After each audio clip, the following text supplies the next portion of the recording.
Did you make contact with aliens? Were you taken to another planet, to a mothership? How did they communicate with... Can you tell me what they look like? Can you tell me how many of them there were? Were you given food? But the teachers are alive. They're not books. They are the very living essences of nature itself. What a strange person. Unbelievably powerful supercomputer that's running our reality, and we don't have a clue as to how to operate it. So when maybe you or somebody else creates an AGI system, and you get to ask her one question, what would that question be? What's outside the simulation?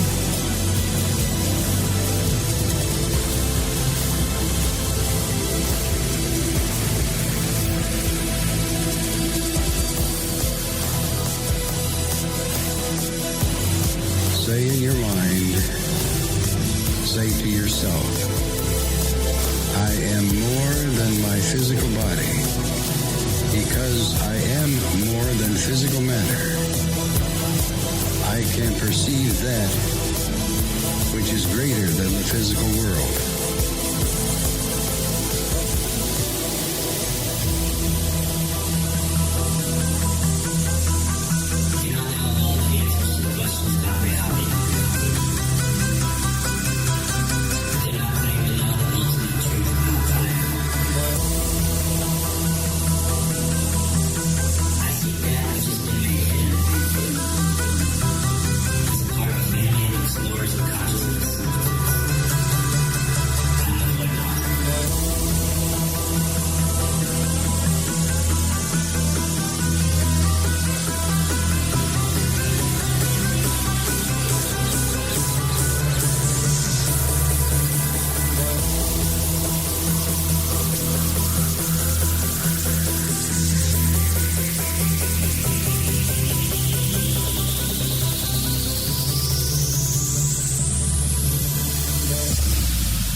Welcome to Lighting the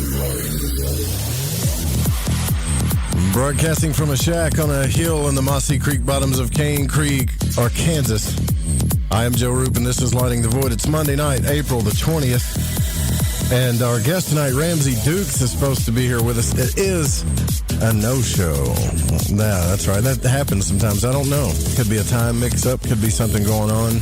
We'll keep trying to get a hold of him and get him on the show. But until then, we're going to bring on two of my favorite people, Ryan Gable from the Secret Teachings and the Reverend Dan Lopez from Spiritual Warrior Today. That's what we're going to do. Might as well, and talk about all this stuff that's going on. I want to thank our sponsors real quick for the network. The network sponsors is Metaphorical Archaeology. You can give Barbara Charlton a call, 214-995-3754. She's doing wonderful things over there, including helping myself, too. So thank you, Barbara, so much. Also, ancientlifeoil.com and getthetea.com. We also, for the show, if you want to support the show, we have a Patreon now. So if you go to patreon.com/LTV radio, there's different packages you can sign up there for. So we're going to have, there's going to be a blog and a RSS feed that's going to have exclusive content, behind the scenes stuff, videos, an astral travel journal, video journal. And if you get like some of the bigger stuff, then there's like personal readings from me, even personal readings from Mary. So there's some pretty cool stuff in there. And I'm hoping Dan and maybe Ryan and a few other people that I love to hang out with will be a part of the questions, like the live Q&A, Ask Me Anything stuff. So there's all kinds of cool stuff in there. And then there's one-time gifts that we're going to be giving away as well, too. A little announcement I got to make, too, for the time being. From here on forward, this show is going to be 2 hours, not 3. All right, so this week we're going to be kind of like shifting over into that. I think Wednesday. Wednesday, we'll probably do the 3-hour show because Mary's coming on and everybody wants to get as much information as they can from her. But the reason why I'm doing that is because there's just so much to be done with a lot of the transitioning that's happening. But the good news is starting next week, we'll be moving Ryan Gable's show down 1 hour, right? So like he'll be on still right after me, and we're going to take up that slot together. So it'll be the first 2 hours will be me, and then the next 2 hours will be him. And that's what we're going to do from here on out. I really don't have a choice, to be honest with you. Tomorrow night on the program, Keats Ross is going to be on here. Interesting guy. I can't wait to talk to him, too, from pragmagic.com. Also, Wednesday, we got the New Moon show with Mary. Man, that came around quick, didn't it? That next show. And then Thursday night is going to be a really cool show because Mark Devlin's going to be on the broadcast for the first time. I'm pretty sure a lot of you are familiar with Mark Devlin. And, yeah, that's what we're doing. Also, head over to ufoseekers.com, which is backed and supported by us at the Fringe FM. If you want to give them a shout out, please do so. Give them a follow, too, at UFO Seekers on Twitter, and give them a follow on YouTube and watch all their new episodes, youtube.com/UFO Seekers. So tonight, until we hear from Ramsey, I don't know what else to do.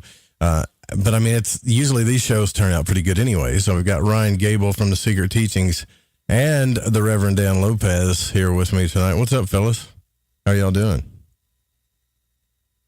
Yeah, I'm doing all right over here. How you doing? I'm okay. Ryan, you were just on Clyde's show, though. Didn't you just call into Clyde's show? Yeah, I just called in to ask a question, so I was a little bit late to the party. It happens, man. It's not a big deal.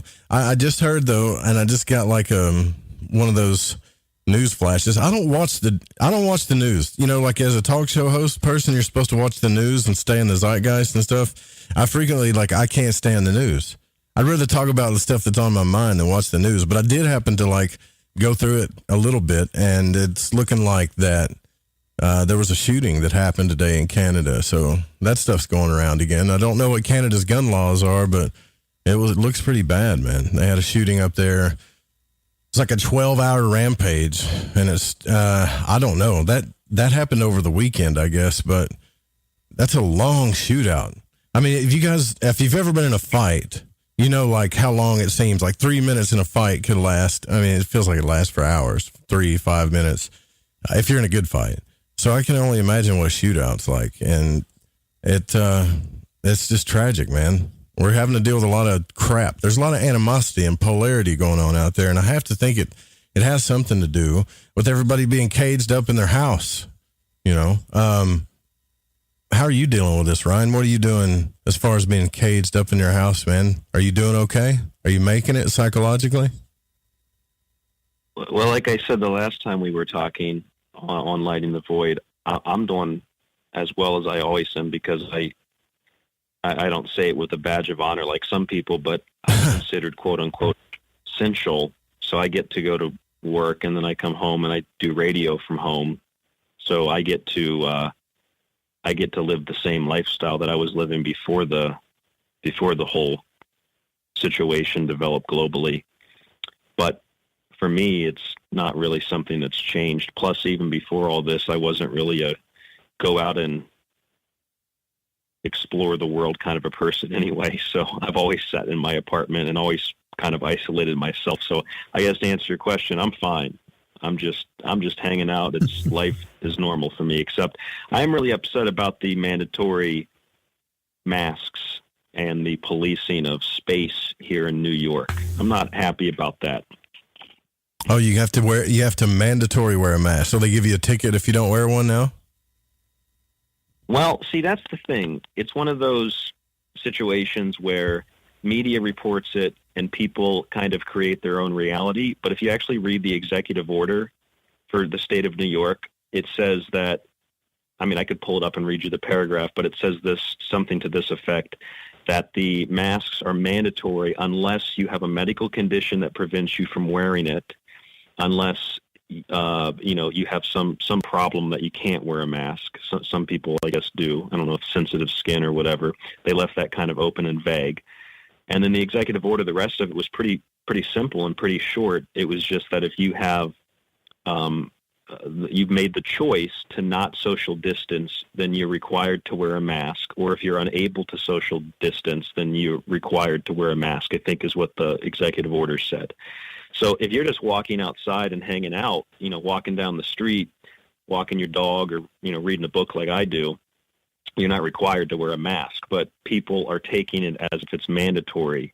And then, of course, if you don't wear one, then people kind of shame you from a distance. And physically, I'm sure a lot of people have experienced, if they go outside, people physically like jump out of your way and then sometimes give you dirty looks like they're obeying the quarantine and you're not, and you're a bad person. I don't know. It's really weird. Is that what those looks were from when I went to the store? Maybe. I was wondering why everybody was looking at me funny. I was like, I know I took a shower. Probably. You know, like what's the deal here? Huh? Yeah, because I haven't wore a mask yet. You been wearing a mask, Dan? Nope, not at all. How are you holding up, I bro? told the lady at the counter today, I was like, you know what? I don't give a shit. I was like, I'll be your, what do you call that? Canary in a coal mine. I got a heart problem. I am dealing with this stuff. I was like, you guys are totally throwing away your constitutional rights.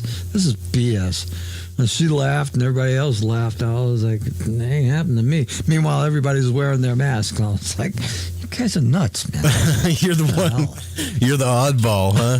You're the oddball. So, well, I mean, as far as everything else, everything else is pretty much the same. Just working on the bike and fighting with the carburetors. And, you know, because of the situation that I'm in, I find myself in, I'm mostly inside for the most part anyway. So, I mean, I wanted to get out and about once I got the bike running, but with the weather and everything like that, it's like, on top of everything else, it's like, okay, all right, well, I guess we'll wait it out. The snow is gone, thank God.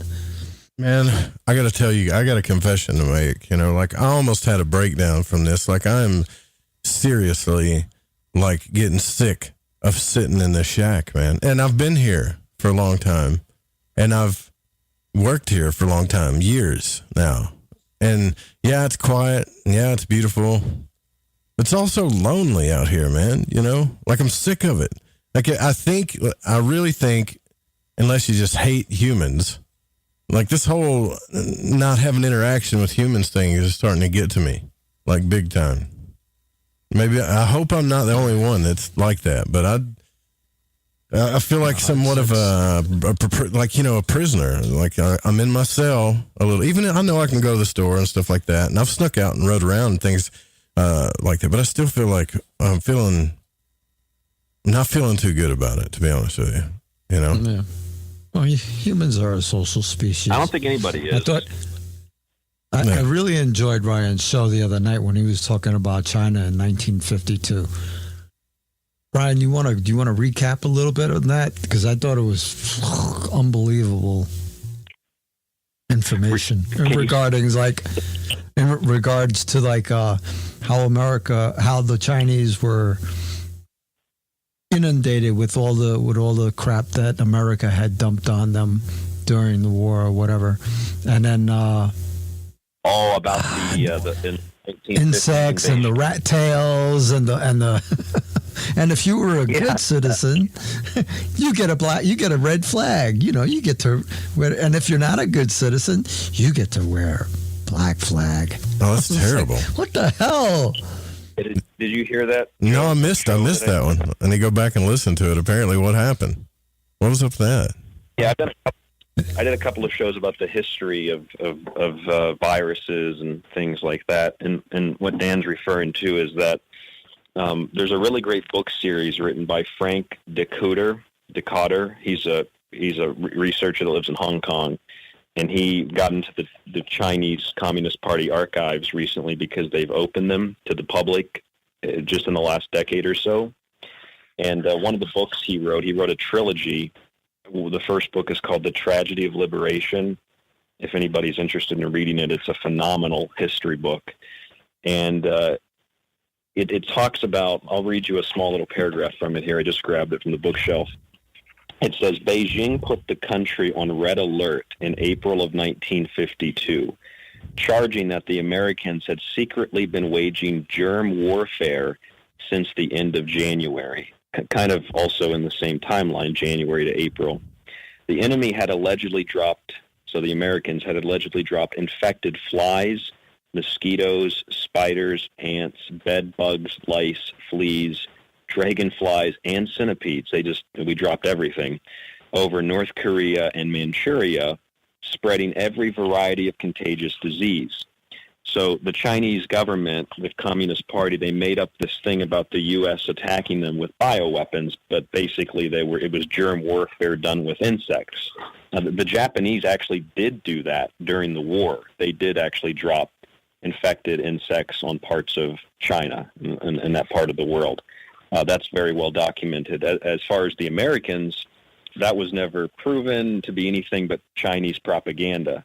And so I thought it was interesting. I think what Dan's referring to in particular is that in order to collectively direct Chinese society towards a specific goal, a destination, progress, a specific destination, as a hive mind, kind of like with 9/11, all of America put down their differences for the most part. All the United States citizens came together and said, this is obviously a horrible thing, and most of us are going to support whatever the government needs to do to fight these terrorists. So we came together in unison. Well, the Chinese people in the 50s, as a result of calls to action, began carrying out what ultimately was a militarized campaign to cleanse the country of these insects that were carrying disease, and to cleanse the country of pretty much any kind of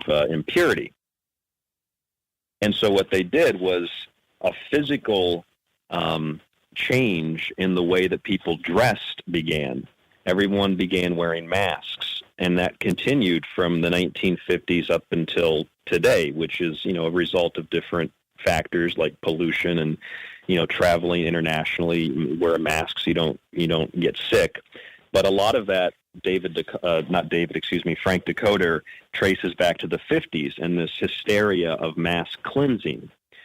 So it just kind of reminded me of what I've seen anecdotally here in New York. When this whole thing began, people started wearing masks, which, okay, at first, and now they've mandated that everybody's got to wear a mask. You can't even go to the store and buy food unless you have a mask in some places. But the other thing that really stood out to me was that you go to stores, like I went to Trader Joe's and some other places, and I bent down one day to get some rice crackers, some rice cakes, and I just smelled this real strong scent of like isopropyl alcohol. And I realized like they've been cleaning the shelves, every one of them, with alcohol. And it's, again, it's like, okay, well, that's good. They clean things up, and they should always be cleaning. And, just like in China in the 50s, I mean, they cleaned up a lot of really dirty places, but it was hysterical cleaning and hysterical steps taken to fight a non-existent enemy. There was no biological warfare or germ warfare being waged. But the Communist Party devised this propaganda tactic in order to move the country in unison towards a more unified collective ideology.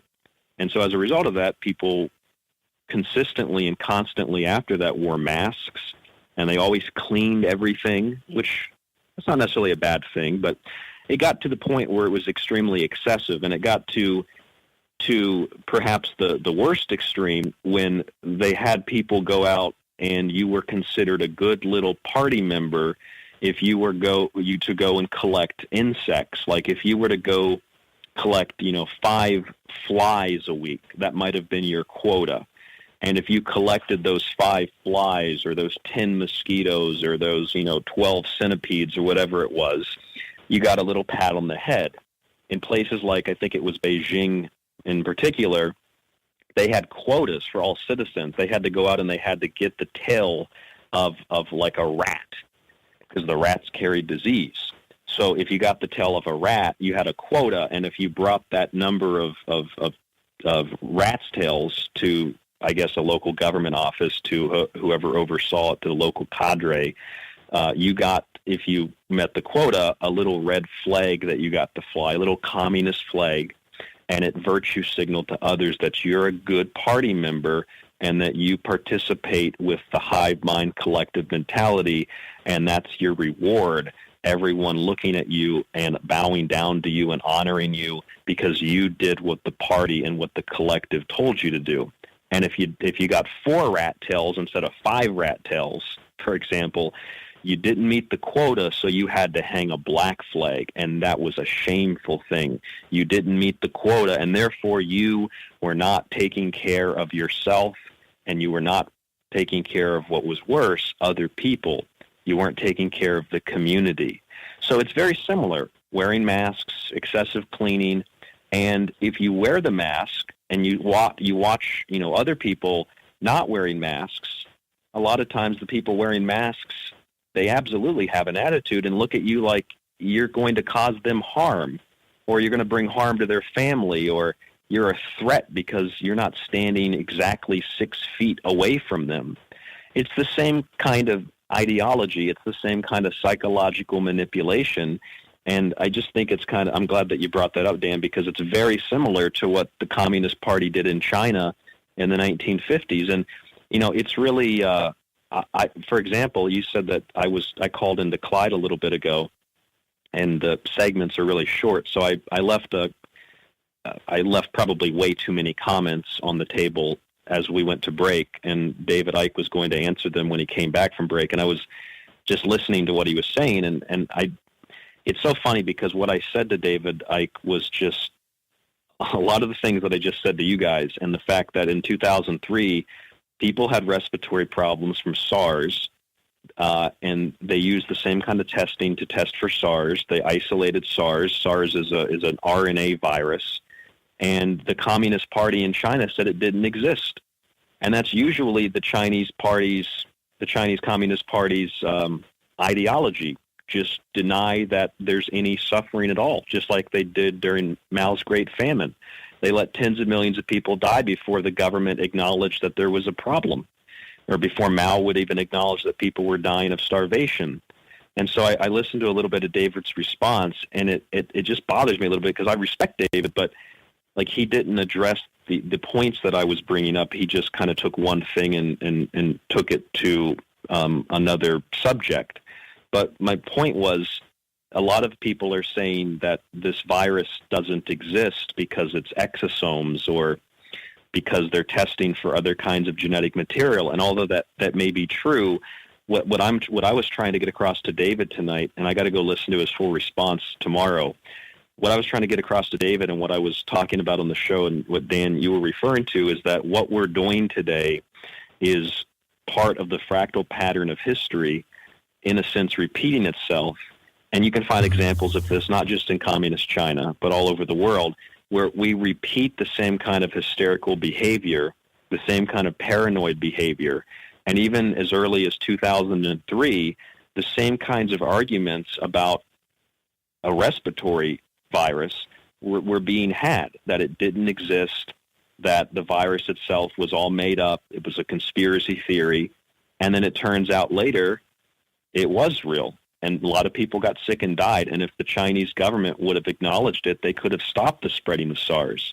And that's the same thing we have now with COVID-19. So I get that the tests were faulty initially, and that a lot of the deaths now are faulty, and because they're listing people that get eaten by a shark as having COVID-19, that meme that's circulating, and I do get that there are other factors involved, such as inflating numbers, and how that David and others have said that's proof that it's not a bioweapon. Well, ultimately, it doesn't really matter what it is, because the results of what we're seeing because of the virus that exists or doesn't exist is absolutely the exploitation or the usage of a planned pandemic, if you will, to bring about this fundamental transformation in society. But I also think the origins are very relevant, and I think history is very relevant, and I see this pattern between what's happening today and what's happened in the past relating to very similar instances. Even going back, guys, to 1824, this guy named Charles McLean wrote this paper saying that quarantines were dangerous and that viruses, basically, he called them pestilential plagues, didn't exist, that it was all just fabricated. It was all some political thing. So these kinds of arguments are not new. They're as old as man. I mean, even the idea of quarantines being political goes back to the 1300s in Venice, where the word quarantine, Italian for 40 days, where it comes from. this is the same kind of thing, whether it's in 1300s in Venice, or it's in the 1800s in New York, or it's in the 1900s and the 2000s in China. It's the same pattern of history repeating itself. And we could talk about the reasons for that, but my point is, I know I'm kind of rambling on and maybe digressing a little bit. My point is, history absolutely repeats itself. And if we understand that, I think it allows us to better understand what's happening today. And there are a lot of misnomers and a lot of, in my view, individual biases people trying to prove a particular point of view. And so, although, I respect a lot of researchers in the community, it bothers me sometimes when we can't have open conversations, or when there's lack of acknowledgement of certain points in order to drive home other points, in order to prove something. Because again, and this is my last point, and I'll pass the baton back to you guys. People say that they're inflating numbers right now because, why would they do that if it was a biological weapon? It's like, well, maybe it was developed as a biological weapon, but it wasn't released intentionally. It was an accident, and maybe the accidental release wasn't necessarily as bad as they initially suspected, but it's just a good situation to exploit, a good crisis, like Rahm Emanuel said, in order to bring about these fundamental transformations in society. So I don't know. That's my take. That's my explanation. I don't know if you guys have any opinions on that, but I'd like to hear them if you do. Well, I do, but we got to take our first break here. We'll be right back. More Lighting the Void coming up with Ryan Gable and the Reverend Dan Lopez. Maybe we'll hear from Mr. Ramsey Dukes for the Night's Up. I don't know. We'll be right back.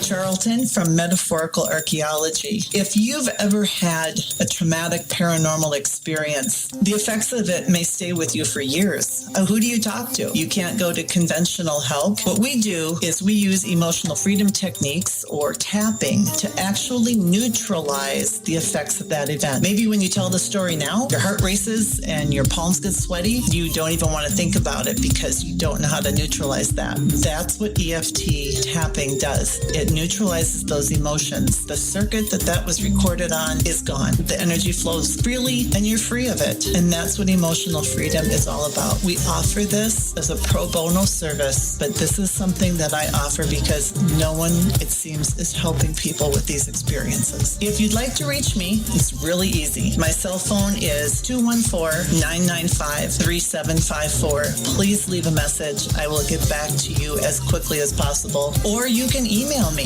barb.eft@gmail.com. And EFT stands for Emotional Freedom Techniques. Reach out to me. It's confidential. This works. You won't believe the results. Please listen. Now is not the time to fear. When your immune system is strong, shields up. You have very little worries. If your immune system is compromised, you're susceptible to all viruses. I say shields up and no fear. Try Heart Love from GetTheTea.com. Heart Love has a special ingredient called allicin. It comes from the healing part of the garlic plant. No garlic breath, no garlic leaking out your pores, just pure immune-building ingredients that gets your shields up. Heart Love is a unique blend of herbs that loves to build you up. Google garlic and know the benefits. One Heart Love pill is equal to 20 cloves of garlic. 20 cloves. Shields up. You've heard of our Life Change Cleansing Tea at GetTheTea.com. Now try Heart Love. And by the way, take your blood pressure and watch weekly what happens. So here's how to purchase. Log on to GetTheTea.com. That's GetTheTea.com and build your shields. That's GetTheTea.com.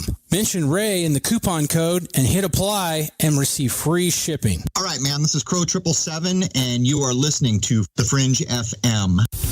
Bro, right, me old Chiners. I know it's an ad break, but before you lot shoot off and make yourself a cup of Rosie Lee or whatever else it is you're going to sling down your Gregory Peck, you need to listen to me babble. If, like me, you found your way to Lighting the Void via a downloadable podcast, you might want to take a butcher's at the Fringe FM Wind and Kite. You won't Adam and Eve how many other shows there are or what they rabbit on about. Ancient history, conspiracy, the consciousness, the esoteric, the occult, metaphysics, parapolitical, ufology, technology and spirituality, to name but a few. They got featured hosts like Ryan Gable, Jeremy Scott, Alex Exum, Tim Doyle, Cortana and Gigi, Susanna Ross, the Reverend John Polk, Michael Deacon and J.D. Lewis. You might find yourself listening to the thoughts and theories of the author of The Fish you just finished reading.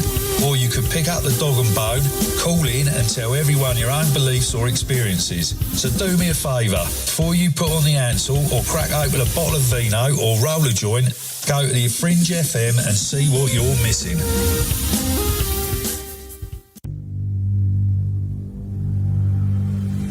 From a cave in the depths of your mind, it's Lighting the Void with Joe Root. The Fringe FM isn't just a radio station. We also provide services for all your audio production needs. If you are interested in live radio or pre-recorded podcasts, we're here to help. We even do audio enhancements and voiceovers if needed. If you want to do a podcast or live radio show and even want the option to syndicate on terrestrial radio, from simple audio file enhancement to live production and call screening, we have you covered. We have worked with some of the best professionals in the business in order to provide coaching instruction for content creation, show structure, and more. Contact The Fringe Digital Media for more at info@thefringe.fm. That's info@thefringe.fm. Or call 501-777-5631 for a consultation. Hey, I'm J.M. DeBoard, and when I want to talk about dreams, I look up my man Joe Root and his show, Lighting the Void.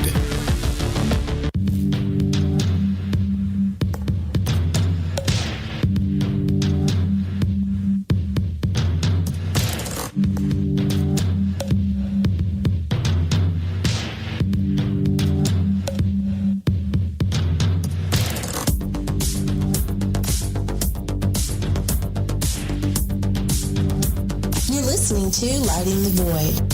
The call-in number is 1-800-588-0335. If you would like to text, can't find my jingles, but at 501-777-5631. Welcome back to Lighting the Void.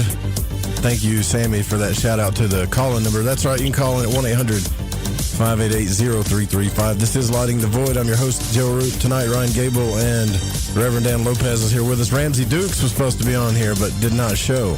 I hope he didn't get COVID or anything like that. I hope he's okay. Happy 420 Day, everybody. This is like National Weed Day, National Earth Day. I don't know, but I don't know how that's going to do anything practically for you. It's also Hitler's birthday. But just we'll get into that here in a second. But if you happen to like need some extra money and you're stuck at home, here's something that you can do.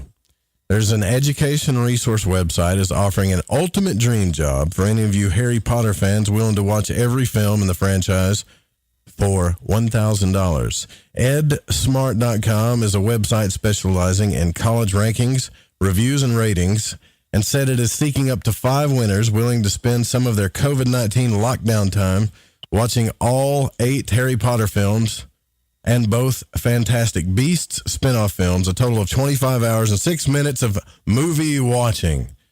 The winners will be called upon to live tweet or live stream their movie watching experience on social media channels while tagging at GetEdSmart.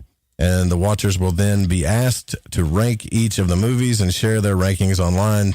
Whoever wins, and I'm not promoting these people, I'm just saying it's a shot at $1,000, will receive $1,000 as well as a prize package, including all 10 films on Blu-ray, Harry Potter, Butterbeer, Caramel Corn, Harry Potter, Jelly, Gummy Candy Slugs, Birdie Bots, every flavor, jelly beans, and chocolate crispy frogs, bundles of 3, and a Harry Potter Gryffindor Snuggie, a Hogwarts alumni stainless steel insulated tumbler, and a $100 Grubhub gift card. Applications are being accepted all the way through May the 15th. Who's down for that? Who's a big enough nerd in this audience to do that? A bunch of big fat nerds are down for that. Yeah, that's me. You just pegged me right there. That's who. But I don't know if I can watch Harry Potter though, man. I'm not into Harry Potter that much.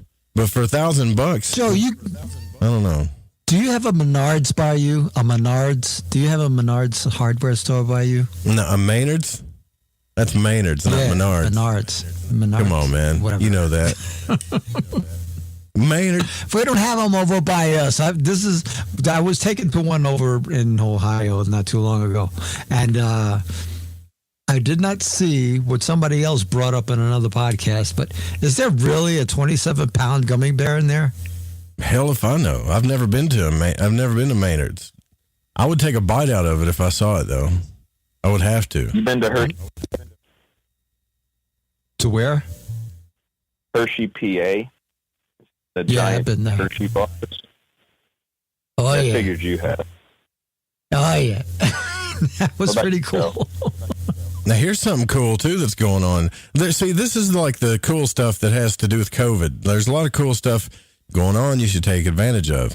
Now, if you're a redneck and you don't like paying for retail priced beer, couples forced to postpone their weddings due to the COVID-19 pandemic are being given the chance to win a year's worth of free Busch beer. Busch will award a year's supply of Busch beer to a couple whose 2020 wedding was postponed or canceled. See, they're all doing these contests and stuff. The movie theaters are letting you watch like the movies at home. Hell, even the porn sites are giving you their premium stuff for free. So there's stuff to be happy about, but I'm still going crazy. Like, I don't want to stay, like, I need human interaction. I need something. I don't know what I need, honestly. I just don't like being caged in. You should get on that website called OnlyFans, shake your stuff, and get paid for it. Can you do that? Money, yeah. That's what I heard. That's all over TikTok.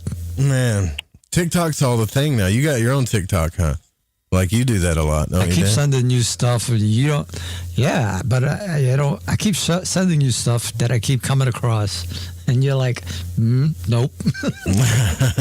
Well, we might do something with it. Actually, it sounds fun. We might do something with. Whoa! I just saw a glitch in the Matrix. You ever saw that? Like, something just didn't move right. Something moved. I don't know. There ain't nothing in here. The cat's not in here. Anyways, happy 420 day. It's Hitler's birthday. I don't know why everybody doesn't recognize that. I looked up today trying to figure out why April the 20th was named Weed Day, and all I kept coming up was like Hitler's birthday.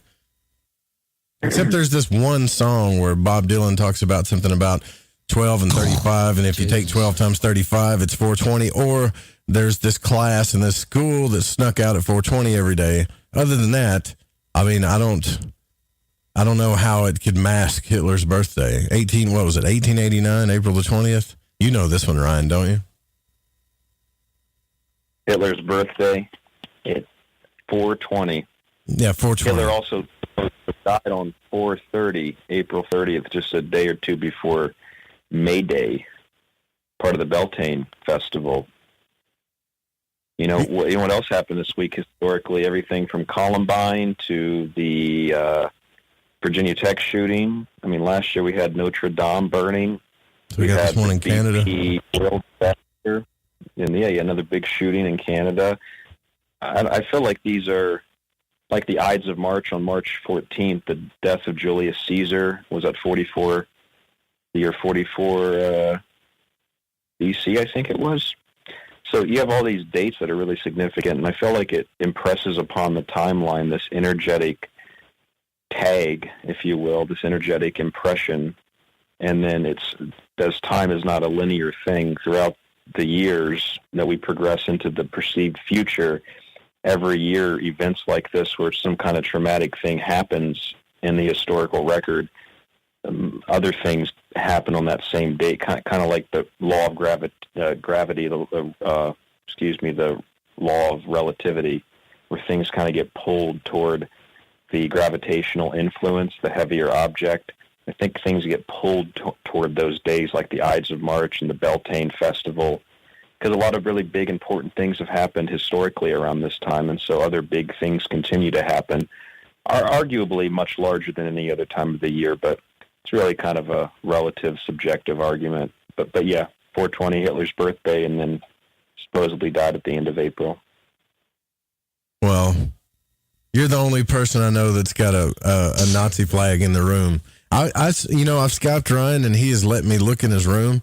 It was nice enough, and I let him look at mine too, And, I think, first off, we need to understand that symbol that's on that flag is not good fortune. Yeah, it's not. It's a good symbol, and they kind of used it for their own thing. So now anybody like this sees that symbol is going to think Hitler and Nazis, but that's not really what it was for. Yeah. Well, first of all, there are two types of swastikas. There's one that's counterclockwise, and there's one that's clockwise. And the one that's counterclockwise is funny enough the one that I have on my wall because I turn the flag the other way. Yeah. And that is a symbol that is mostly representative of love and compassion. The opposite of that is the one that the National Socialists used in Germany, and that was the German Workers' Party. That was the swastika, as most people know it, going the other direction. I find that just so sad and depressing, kind of like with the pentagram or any other sacred symbol. It's kind of like when David Wilcock takes really sacred stuff and then just distorts it to make money. It's really sickening to see people. Yeah, it's sickening to see, the Nazis did this. Well, dude, what about the hammer and sickle? Why do I see people running down the street with that thing tattooed on their arms and their legs and tattooed on their back when they take their shirt off and go for a jog? I see hammer and sickles everywhere I go, and that symbol is considered perfectly acceptable. And yet that symbol has led to more people dying, probably somewhere close to all the people. The 300 million people died of smallpox in the 20th century. The only thing that even came close to killing that many people was communism, and yet it's totally acceptable to wear that symbol. And it's not acceptable to even talk about a swastika. Let me ask you a question. You saw my studio, right, Joe? Yes, sir. So you saw I've also got, this is for everybody listening, if you ever go through this situation or just think about it from this perspective. You saw I had some other flags hanging up in here. Do you remember the other flags I had hanging up? No. I do. I don't remember them, honestly. Well, I've got one in here. It's a big white flag. It's got a big red dot in the middle. That's right. And it's got some red coming up from that dot, right? It's the Japanese imperial battle flag of World War II. Yeah. No one has ever looked at that flag and asked me, are you an imperialist? Did you support the Japanese during World War II? I got a Templar flag hanging up in here. No one's ever asked me, are you a Freemason? Are you a member of the Knights Templar? Dude, I've got like 30 or 40 books on health, and no one's ever asked me, have you studied nutrition? Have you studied to be a doctor or a nurse? But I've got like 4 books on Hitler and a Nazi flag, as they call it, which is really a German battle flag.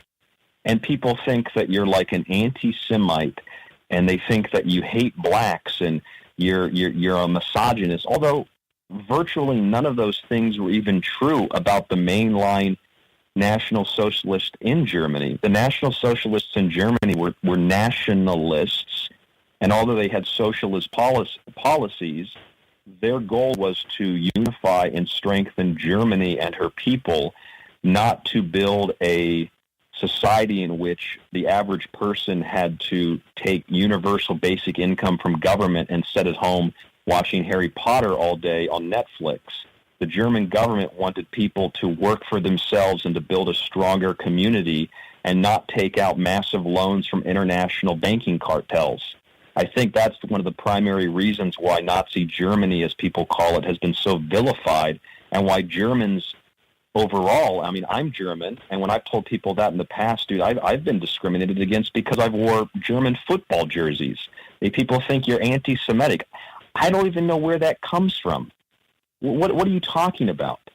So, you know what? Maybe we could have a conversation about that, because with this COVID-19 thing, did you guys see that they're saying that that Jewish people are more affected by COVID-19 than others because of discrimination.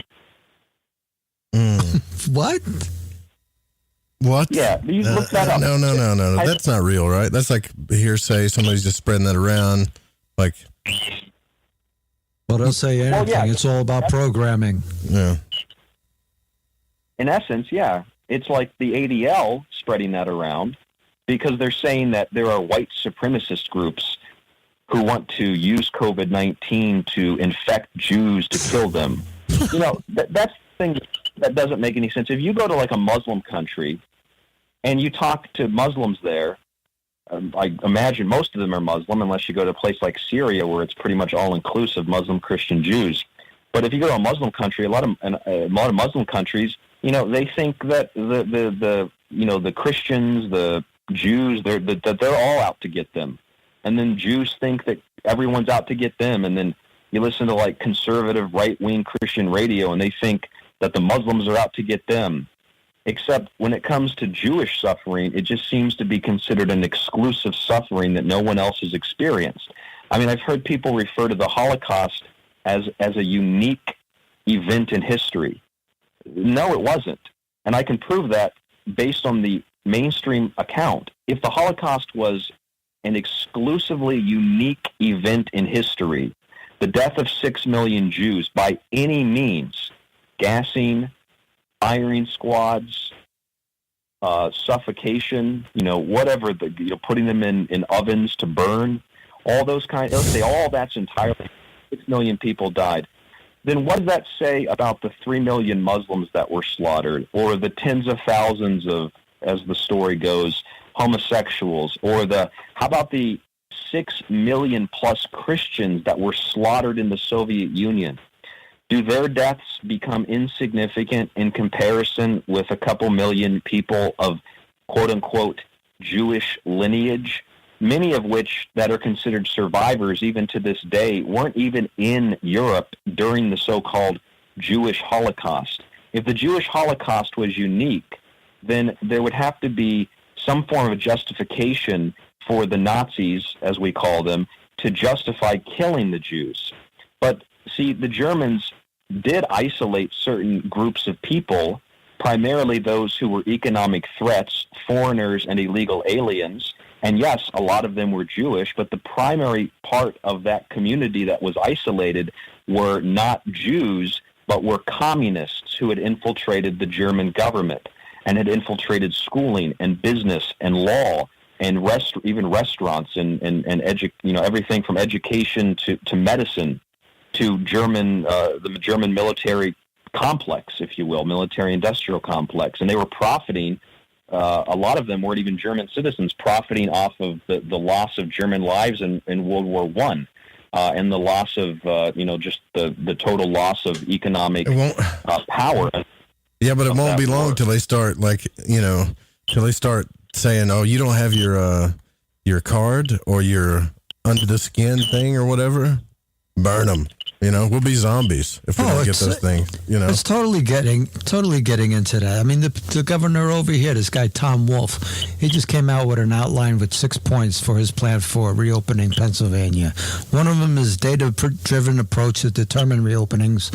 2 is abiding by guidance and recommendations for employers, individuals, and healthcare facilities for assured accountability while reopening. 3 is making available adequate personal protective equipment and testing before reopening. 4 is using a monitoring and surveillance program that allows the Commonwealth to deploy swift actions for containment or mitigation. 5. I hit it. Yes. I got to hit the red button. This thing's in worth place. 5, keeping in place protections for vulnerable populations throughout the reopening process, such as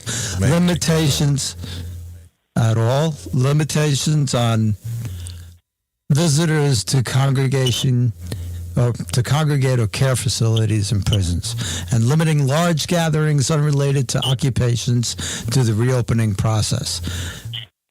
That's crazy. When I read this, and the symbol that Ryan had shared earlier about the stay-at-home together thing with the home symbol with a red dot in the middle, I was like, holy crap, that's Hal.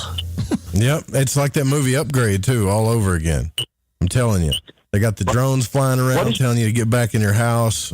People like...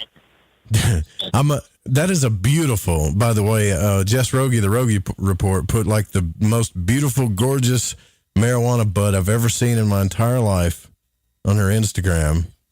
So somebody's celebrating 420. And then this other person is on Instagram, says, good morning to my neighbor who walked out on his back porch, did a sun salutation, and then yelled, fuck, so loud that he startled the birds. People are losing their mind, man. I can't hit the red button on that. I got to let it go. Should I hit it? No. What is your favorite sport, Joe? Golf. Golf? Man, I don't know anything about golf. What about you, Dan? What's I mean, I played football and baseball, and my next one would be baseball. How about that? Okay, handball. Baseball. Let me ask you, what's like the most famous athlete that you know, modern or old times, or what's the most famous athlete you know, or you think of? Mean Joe Green. Yeah. Mean Joe. I don't mean Joe Green. I mean, I don't really know much about sports anymore, but I was thinking like, Tom Brady in football, and Tom Brady to the. Nobody's thinks of Tom Brady. Tom Brady. I like Tom Brady. What he said about the food industry and how fast food is poison, McDonald's is poison, Coke's poison, but just, I don't know, whether you think about Tom Brady or not, how many Super Bowls did that guy win? A lot. What did he win, like 7 Super Bowls? Which, I mean, like, legitimately win or cheated? Legally? How many rings does he have? I guess that's what counts, right? The bling. He's got quite a few. Legally, how many rings does he have? You can deflate in footballs. How many championships? 2, maybe? Say again? I said, how many championships did Michael Jordan win? Oh, God. Or how many championships did the Boston Celtics win back-to-back? My point is, you think about someone like Kobe Bryant or Michael Jordan or, Tom Brady or some of the famous athletes that anyone out there is thinking about. I just want to make a correlation because I think this is really important. If you were to have a conversation about, like if I was to ask you, and maybe a sports fanatic would know the answer to this question, but if I was to ask you, like, who was the backup quarterback to Tom Brady in the 3rd Super Bowl he won? I watched Brady. I got no clue who the backup quarterback. I don't even know what's going on with football season. I got no clue. Football fans might know, but it would be like Tom Brady disappearing from the history books and like the backup quarterback being remembered for winning all those Super Bowls. And the relationship I want to make is Tom Brady in this case is like Mao Zedong or Pol Pot or Joseph Stalin. And the backup quarterback is Adolf Hitler. And we're remembering the Super Bowls won by the backup quarterback, and we're forgetting about Tom Brady. We're forgetting about Mao Zedong, who listen to this. This guy killed from negligence, arrogance, ego, and malicious planned intent over 100 million people. And he did it with starvation and mass murder. And most people, including myself, who took advanced placement history, never learned a single thing about Mao Zedong. Other people I've talked to who took AP history, they learned like one or 2 days they talked about Mao, and that was it. My question to you guys is, why are we talking about Adolf Hitler, who maybe threw 40 passes the whole season, an interception, maybe a touchdown or 2, and got sacked 15 times? But you've got Tom Brady, who's breaking every record in the book. Maybe he cheated, maybe he didn't. But it's like we forgot who Tom Brady was, but we know who the backup quarterback is.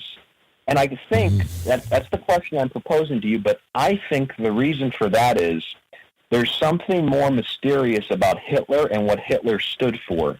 Hitler stood for nationalism and the empowerment of the individual in Germany.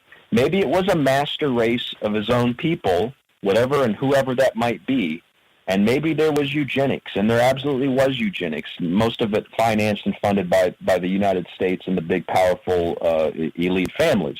But I want to know why we forget about Tom Brady, we forget about Mao Zedong, but we learn exclusively about Adolf Hitler. The answer to that question, from my point of view, is you have every major university and all the history books written, not just by the victors, but by the same group of people who are behind the powerful communist regimes in China and in Russia. You've got professors across the board who are outright communist, Marxists, supporters of the Soviet Union. People like Bernie Sanders, who was a major communist, who's a Marxist to this day.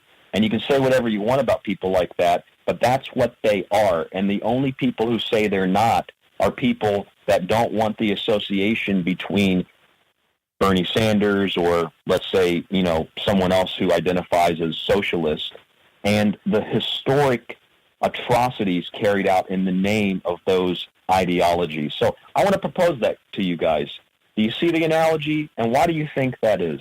Well, I'm getting all crossed up here. I don't know how many footballs that Hitler deflated. Did he? But no, I'm just playing. I see what you're saying, man. There's a narrative that's being controlled. That's why. That's all there is. That's all there is to it.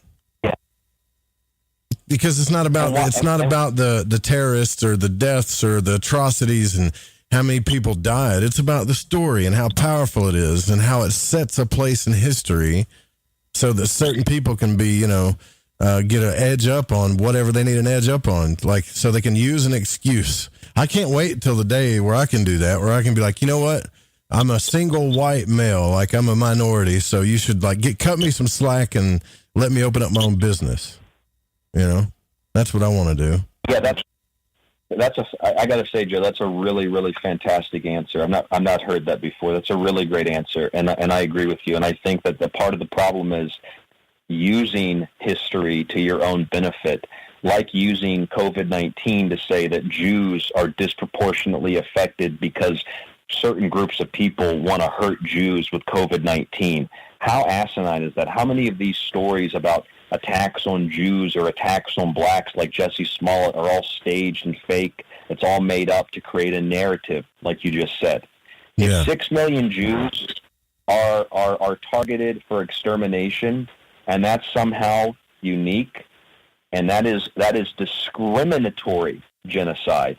What about indiscriminatory genocide, where you kill 100 million people out of negligence and out of mass psychosis, delusion, like Mao was? The guy was a delusional loser who was installed and put in power by Western forces primarily, a guy who slaughtered 6 million people just for disagreeing with him in his own party, let alone all the other people who were involved in things that, people that were just taken to the far north and just worked to death on major collective projects and froze to death in the snow. How many millions of people alone died in forced labor camps? The Chinese today, guys, have forced labor camps where they have millions of Christians and Muslims detained. Why exactly is that considered even mildly acceptable in today's climate? And you got all these powerful celebrities groveling, like NBA athletes like LeBron James groveling to China, kneeling and bowing to China. But you can't say I can't even have a swastika in my room and people think I'm an anti-Semite, but you can have forced labor camps in China, but because they call it collective communism, it's all cool. Yeah. What's the problem here, guys? What's going on? One of them makes iPads and the other ones don't. That's why. So. What do you think? The other thing. We got to take a break. The other thing. We'll be right back. Yeah, sorry, I'm way over break here. We got to take a break. Be right back. Gotta take a break. Take a break.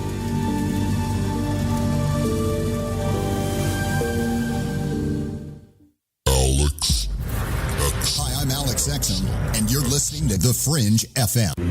I'm Clyde Lewis. You are listening to The Fringe FM.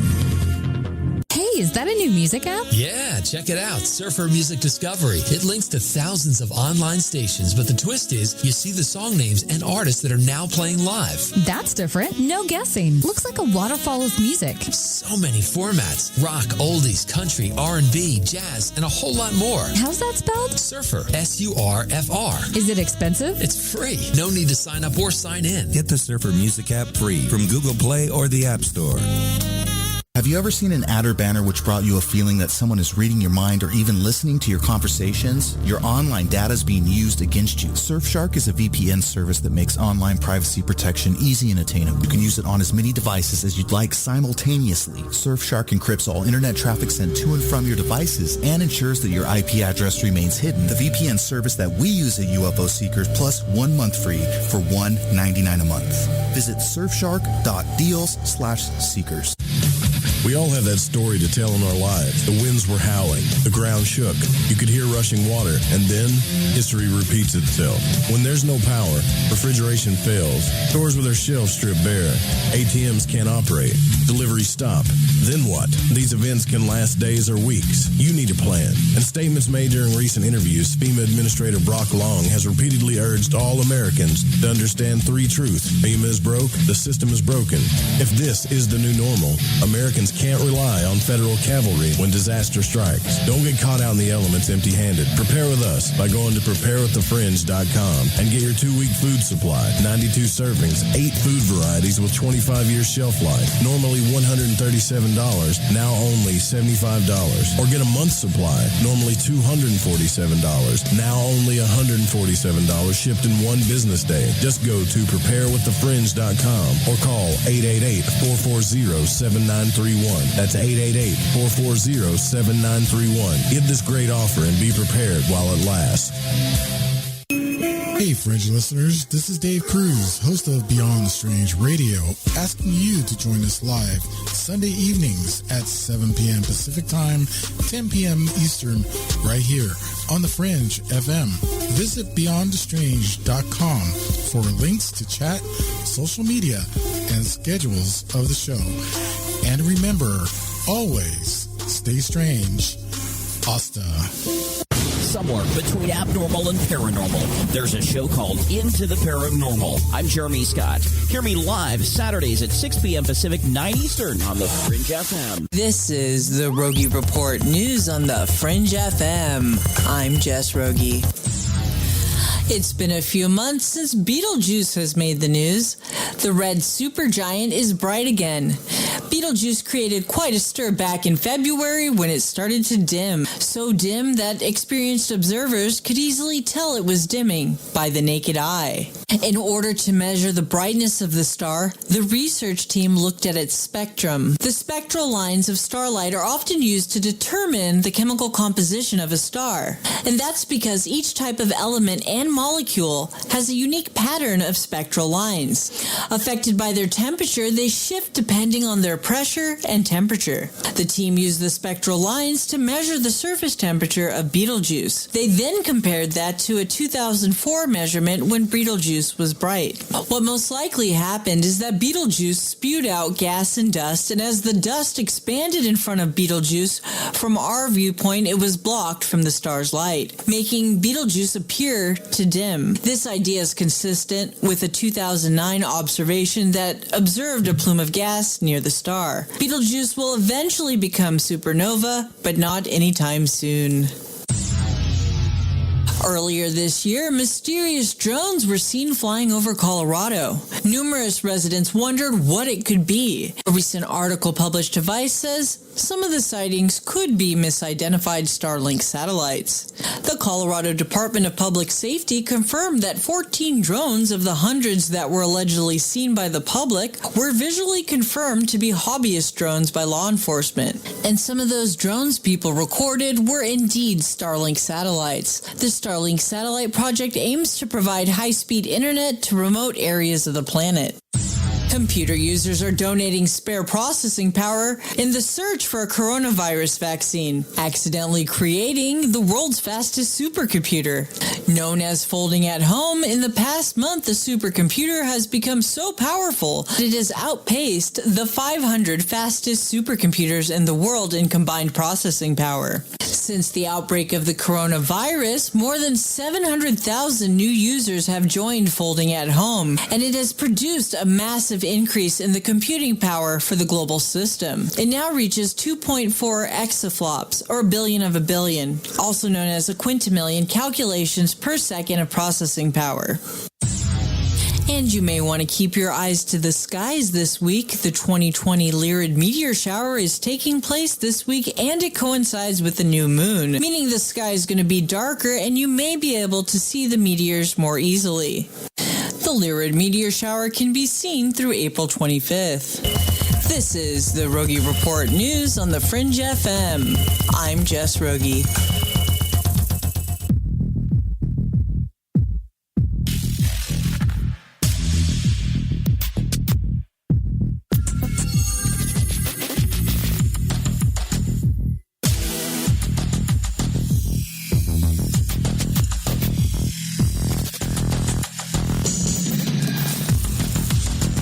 Well, welcome back to Lighting the Void. I hear Ramsey Dukes is trying to get a hold of us, but he's having Skype issues, and I understand that totally.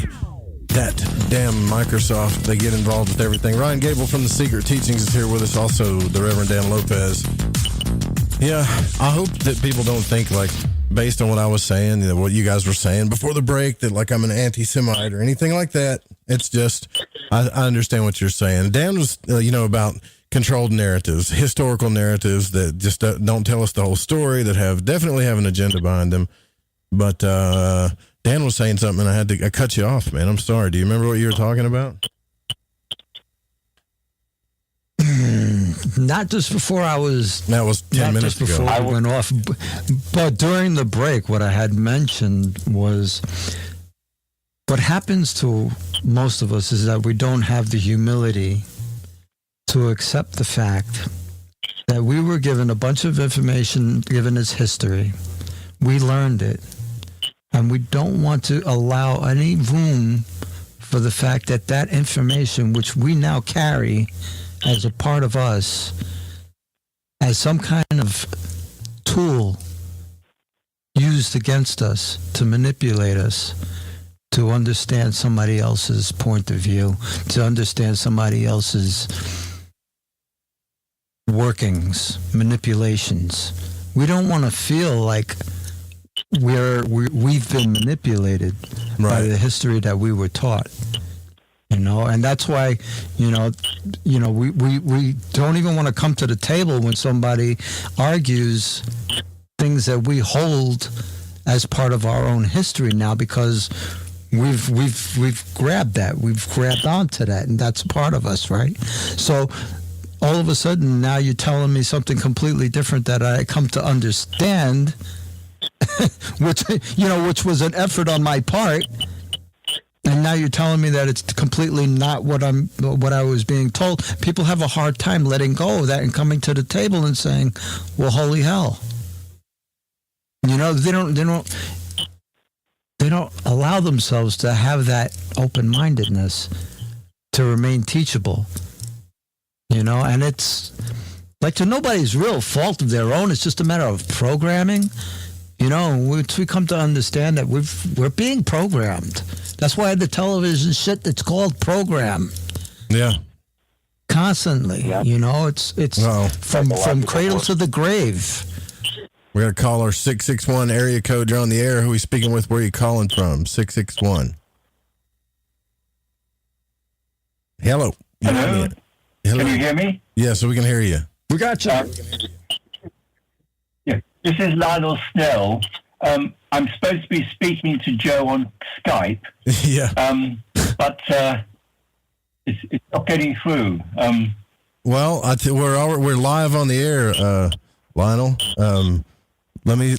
I don't know. I mean, we started the show here. We're halfway here without you, brother. do you want to hang out here with us, or do you want to reschedule? We can do this live right now if you want to. Well, I don't know if it's a very good line, is it? I'm only phoning through on Skype, phone. So, can you hear me? Okay. Yeah, I can hear you fine. But we were talking about. Well, maybe I can ask you this then, since you're here with us, right? So, like, are you in quarantine? Where you're located at? In South Africa. Yeah. I'm near Cape Town. Are you in quarantine there? Yeah. I'm in lockdown. I haven't got the virus, but everyone has got to stay in their homes. You go out shopping for nearby places, but it's all very locked down. Yeah. Well, I've actually taken this time to do some work magically, all right, by myself since we are in lockdown. But I got to tell you what I'd like to clear up with you, and I know that you're just calling in, and we're we're more than halfway through the show, but I guess, if you want to do this, we can do it this way. I'm just curious. I wanted to talk to you about your experience with the Abramelin stuff. I didn't really get to talk to you about that last time, about what it's actually like when you contact these so-called demons in your head. Are they real demons and that kind of thing, So if you're up for it, we can talk about it the rest of the show, or we can, do it some other time. It's totally up to you. I think it's probably best to do it another time, because I'm using Skype credit, and I may run out at some point. All right. Well, we'll reschedule. We'll have you back on. Yeah. Oh, thanks. Yeah. Well, we'll have to sort of fix up, because when I signed on to Skype at 7, it was it said for your security, we've logged you out. Oh my God! Log in password. Of course, I don't know about you, but does it make you feel secure when you in a service like Skype logs you out? No, it doesn't. It doesn't. No, it doesn't. Well, thanks for giving us a call and telling us what's going on. I really appreciate it. We'll get you back on. Yeah. Well, I'm very sorry about that. And, certainly, I think it's probably best we reschedule and make sure we've got a link that works. Yeah. Absolutely. Okay. We'll talk to you soon. Bye then, Joe. All right. Bye-bye now. Yeah. Talk to you soon. Bye. All right. Well, that was brave of him, wasn't it? I guess. It was cool. Yeah, it was cool. Like, he's just holding his integrity, right? Like calling in and, saying, hey, I was screwed, couldn't get through. Sorry, my bad. Oh, good old Microsoft. Oh, yeah. I don't think listeners understand the level of anxiety that comes with doing a live radio show, because I got anxiety just listening to that interaction. Did you for real? Oh, my God. Ryan's like over there breathing in a bag. Yeah, I can feel all those genetic memories of me sweating in studio when I've got a guest that calls in 45 minutes late. It's not necessarily that that they made a mistake. It's just something happened technically or whatever. But yeah, then I'm sitting there, I'm sweating, trying to pull the show together. What do I do? Oh, I can make it real worse. If you guys want me to play the speak pipe message about semen retention, I can do that too. But no, it's okay. We'll pass. We can make it one hell of a night full of anxiety if you want to. But no. But what I do want to talk to you guys about is this. There's a lot of and I know Ryan's probably sick of talking about this, but this went up on our Twitter today, and it's talking about Bill Gates and the intellectual ventures that funds the, quote, microchip implant vaccine technology. And it's funny how they use these titles, right? But what it really is it's a microneedle technology. It's also, talked about as injectable technology, funded by the, of course, Bill and Melinda Gates Foundation. It's funny how we were talking about this not too long ago, though, and people were like, man, that's, conspiracy talk. Well, you just got to be careful about how you talk about it. But this thing, which embeds under the skin a vaccination record visible by near infrared light that can be read by smartphone technology. There you go, folks. The Bill and Melinda Gates Foundation is funding the technologies with aims to enable them in house-to-house vaccine campaigns undertaken by people with minimal training. Researchers from the University of Pittsburgh reported in their study published on April the 1st in eBiomedicine, a Lancet journal, that their microneedle patch vaccine against the SARS-CoV-2 virus that caused COVID-19 prompted robust antibody production in the mice within 2 weeks. And these patches resemble a spiky piece of Velcro with hundreds of tiny microneedles made of sugar. And these needles prick just under the skin and quickly dissolve, releasing the vaccine into tiny abrasions and inducing a potent immune cell response despite the minute amount of the vaccine material, far more potent than an intramuscular injection that we're used to. So they're saying that testing in patients would require a year, probably longer, but they're trying to speed it up. Now, is that that's what's really going on, right? As far as like the microchip conspiracy thing. But what we're hearing are like brain chips and I don't know, Ryan, what's all the stuff have you heard? Well, what does John F. Kennedy's assassination and Bill Gates and the Holocaust of quote-unquote Jewish people have in common? Anyone investigating the Kennedy assassination who didn't agree with the Warren Commission, and this is where it started, from the Central Intelligence Agency, you can find the official memos to the media, were classified as conspiracy theorists. Yeah. Conspiracy theorists were meant to discredit what people were saying, right? Mm-hmm. Well, same thing with pretty much any other event that's happened, 9/11, Gulf of Tonkin, going back to World War I, same kind of ideology and psychological warfare. But look at Bill Gates today. Look at the Holocaust of quote-unquote Jewish people. They say that if you don't believe 6 million Jews died, or if you question how they died, or if you question that, wait a minute, didn't other people die too? Why are Jews more important than any other group of people? Why is their suffering more important? Then they call you a Holocaust denier. And so what they've done is they build a straw man, and then they they create a straw man, and they destroy the straw man in order to discredit and deconstruct the logical, critical thinking of people who are asking legitimate questions like, why was the plaque at Auschwitz changed and the number of people dead memorialized by that plaque reduced by several million?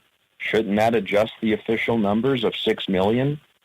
Why is it that with Bill Gates, when they're publishing, as you just referred to, this group of scientists from Pittsburgh in April and back in December of 2019 about what DARPA and Regina Dugan, who ran Motorola and works for Facebook with their Building 8 Skunk Works division, that's literally what it's called, former DARPA Defense Advanced Research Projects Agency, worked in tangent with MIT, who developed partly this little tiny Band-Aid-like microneedle strip with funding from the Bill and Melinda Gates Foundation.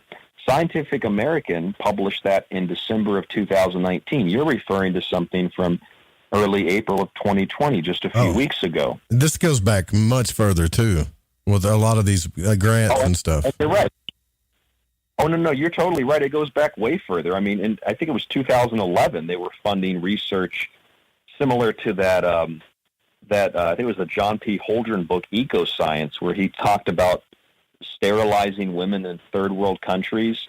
And the Bill and Melinda Gates Foundation had funded research into microchips they would embed under your skin that would release birth control to keep people from getting pregnant. It would basically sterilize you. So, yeah, this stuff goes back a long time.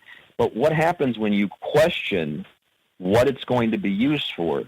They say, and you're 100% right about the brain chip. I just saw that article. I'm talking about it on my show coming up next here on the Fringe.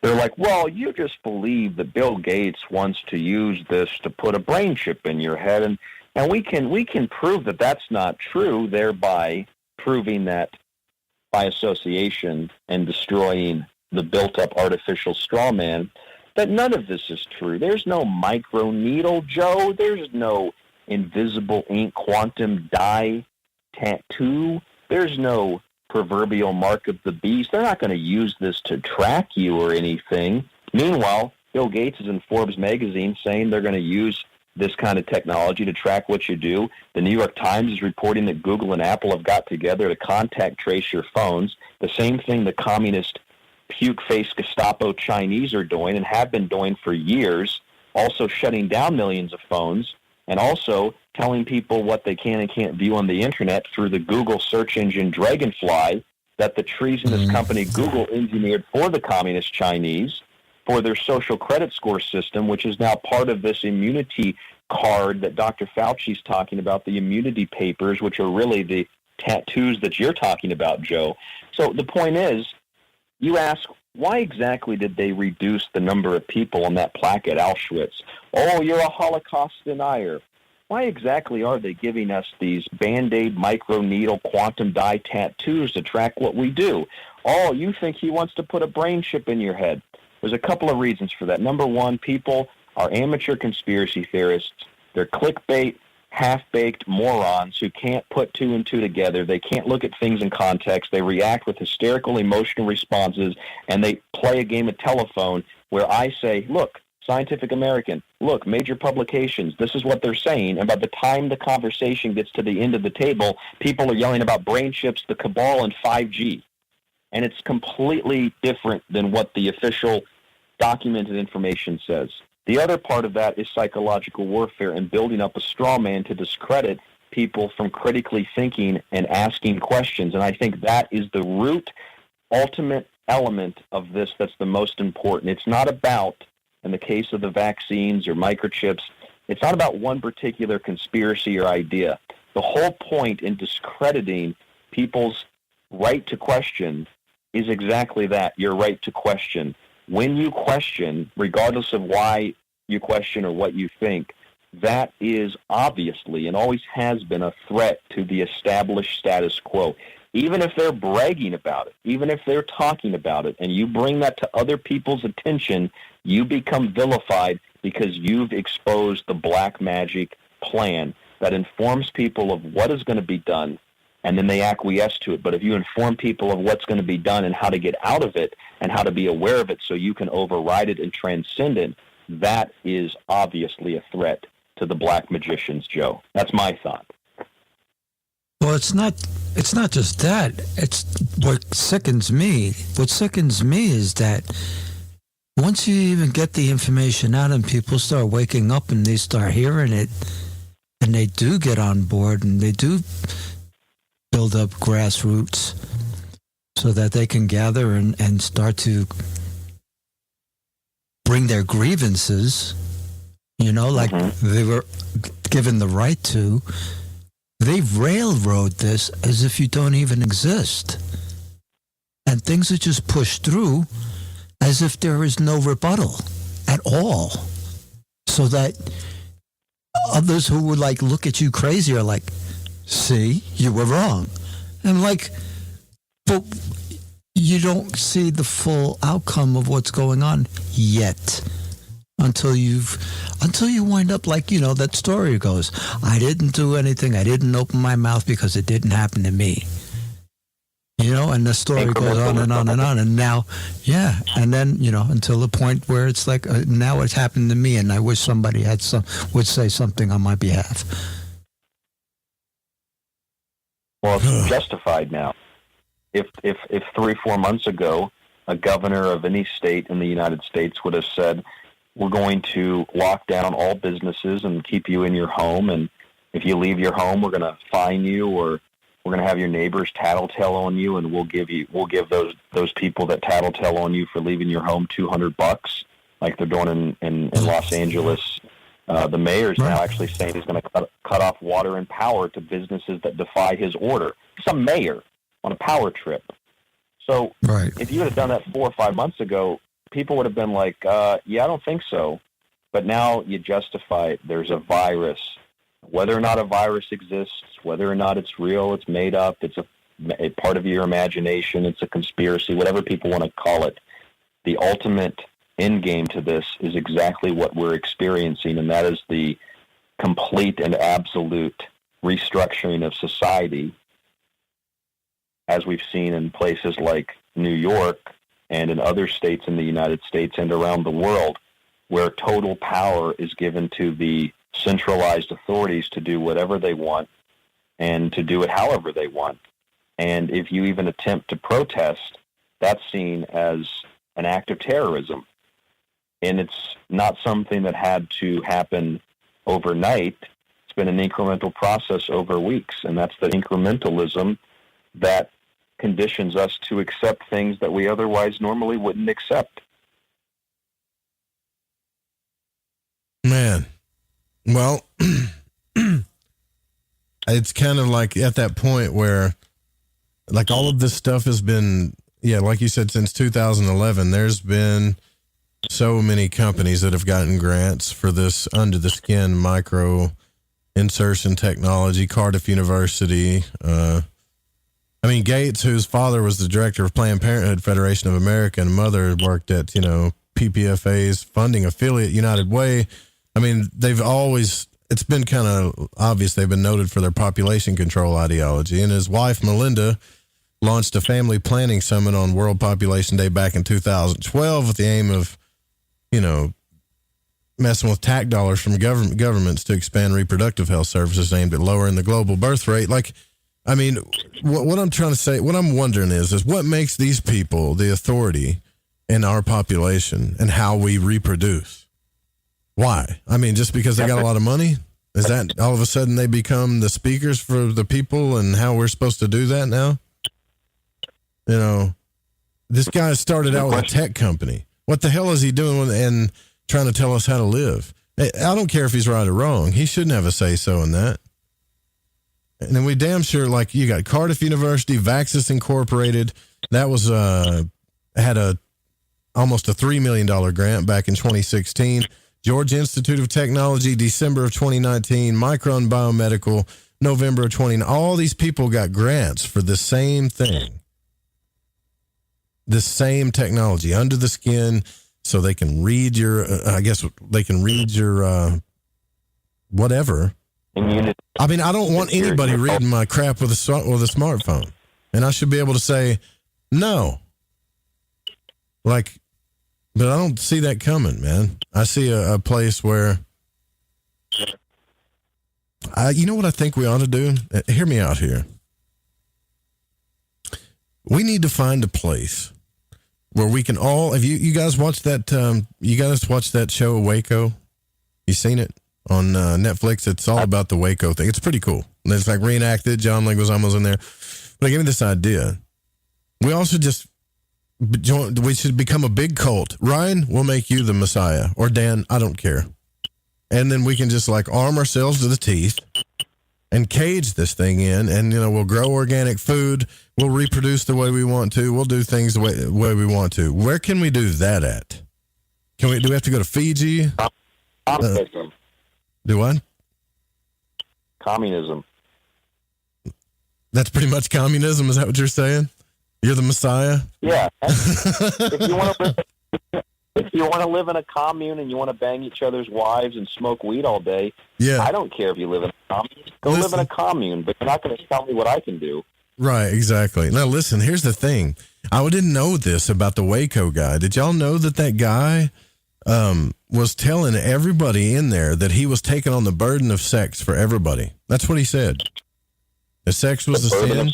Yeah, so he was the Messiah of the group, right? Apparently. And he was opening the 7 seals for the church in there, and that sex was a sin, and sex is what keeps us all from going to heaven and becoming enlightened. But he was to take on the burden of sex for the entire group. In other words, he had all of these wives and babies there. That's not communism, dude. That's lunacy, right? That's a cult. That's a for real cult.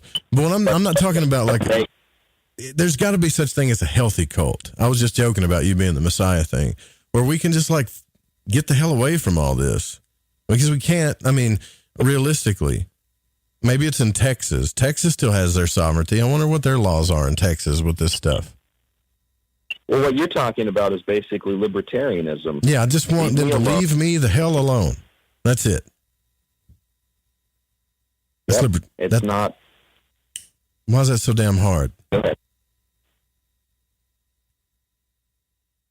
Because people want power over you. They want to tell you what to do and when you can do it. They tell you how to do it. I mean, it's just it's unbelievable to a lot of us because we don't necessarily think like that. Like someone asked me the other day. This lady asked me. She said, "When do you think all this will be over in New York?"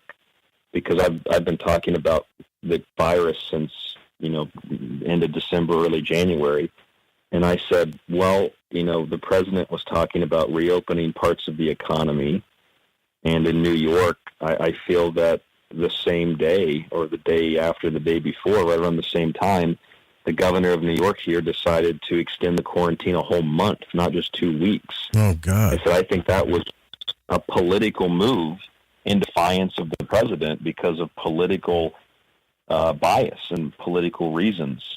And she said, well, I don't understand why would the governor want to intentionally harm the community and the economy more?